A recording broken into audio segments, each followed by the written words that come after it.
Kari Lake, great to see you. So good to be here. I love seeing that picture. I remember that day with President Trump, and he came out and did his first rally of the year.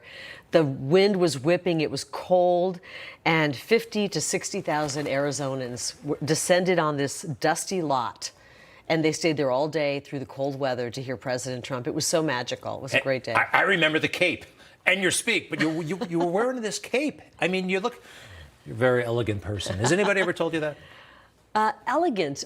Maybe I have been told that. I don't consider myself elegant. I'm a little bit klutzy, so I'll take it as a compliment. All right, forgive me, but look, I think you were born to do politics. You were born to do it, but you didn't probably know that. You were a TV anchor person. You had never been on the other side of the camera being... So were you surprised when you figured out, look, you know you're good at it.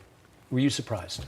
With politics, I was surprised at how my life in journalism and broadcast journalism as a TV anchor, a newswoman, prepared me for politics. I mean, it's a perfect training ground for politics because, you know, when you are a journalist, and you know this because you've been a reporter your whole life, you go to cover a story and you have to quickly connect with people.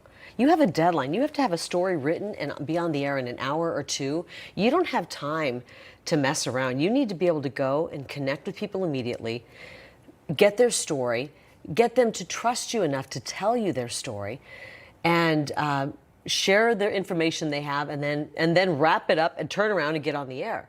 And so that is a lot of politics. You are showing up at events, you're meeting people, making a connection. And this isn't something phony. This is something I always felt I was really good at. I grew up in Iowa. I love talking to people. I love hearing their stories. One of the chapters in my books talks about how I've never been jealous of people who had more. I've always wanted to know more about it. Like, how did you become successful? How did you become the person you are today? And that is what led me into journalism. When I was a janitor in college, I worked at a drug treatment center, and I couldn't communicate with the patients because of privacy. So I found myself imagining, how did they end up here with their lives, in turmoil? And then I would start to imagine what I envisioned their success story to be. And I always wish I could have told them, but I couldn't communicate with the patients. I wanted to say, look, I know you're here, but I see this happening in your life, and I hope that things get turned around because you have so much potential. I liked to imagine what their stories would be if they had a success story. And I hope that the people I encountered in that drug treatment center did go on and have success. Wow, and you were a janitor. What was your area of, what did you do exactly? I cleaned the meeting rooms, the individual patient rooms. I buffed floors. I'm the youngest of 9, so I had to work for everything. I graduated at 16 from high school and put myself through college, paying my own way. And when I got to college, a friend of mine said, I can get you twice what you're making now if you want to be a janitor. And I said, well, I'm pretty good at cleaning. I can do that. And it was a great job. I mean, the great thing about being a janitor or doing that kind of work is that you start off with things in disarray, and you start working, and each step you take is bringing order to disorder. You talked about connecting, and I think you connected with Barack Obama. You went to the White House to interview him. I think we have a picture. We might even have a moment. Do we? What was it like? I felt like he was intrigued with you and the questions, but was there tension? I mean, because he kind of... I went into every interview I did as a journalist. It's not my job to get somebody, but I did watch how people treated him. There was almost this adoration with the media. And this is at a time I interviewed him when Trump was about 1 day away from beating Ted Cruz. He had single-handedly knocked down 18 contenders, and he was on his way to being the nominee. Trump was.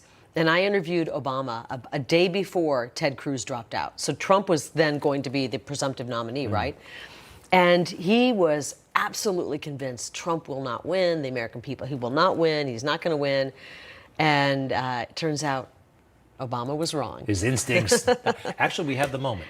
Oh, you do? Let's play play it, yeah. Fill in the blank, though. Donald Trump will make America...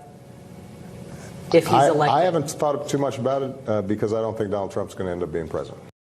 Oh, that's it. He was wrong. What a lie. I haven't thought too much about it. Not only was he thinking about it, he was actively trying to take down Trump. We were so misled by that man, and the media did a disservice to the country.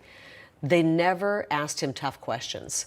Conversely, a year later from that moment, I was sitting in the press pool at the White House with my same photographer, and the room was full of just rabid journalists, propagandists who were attacking the Trump administration.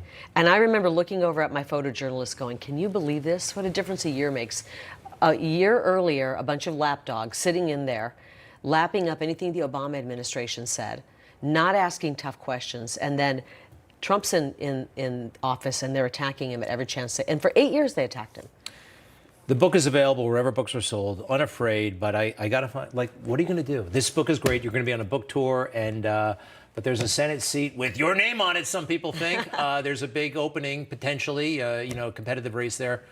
Are you going to do it? I'm considering it. I really seriously am. I need to get through this. I'm looking at it. I know that all the polling is showing that we have a real advantage here.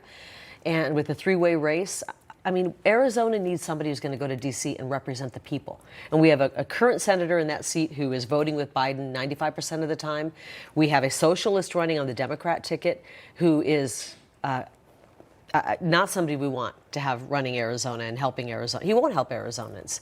So I'm considering it. If they want me out of politics, the establishment, the political elite, something tells me I need to stay in. Absolutely. So I will let you know. I love it. I love it. Kari Lake, thank you for dropping by. Thank you The book so much. is, again, available wherever books are sold. I already have my copy, everybody. Unafraid by Kari Lake. Thank you. Thank you, Greg.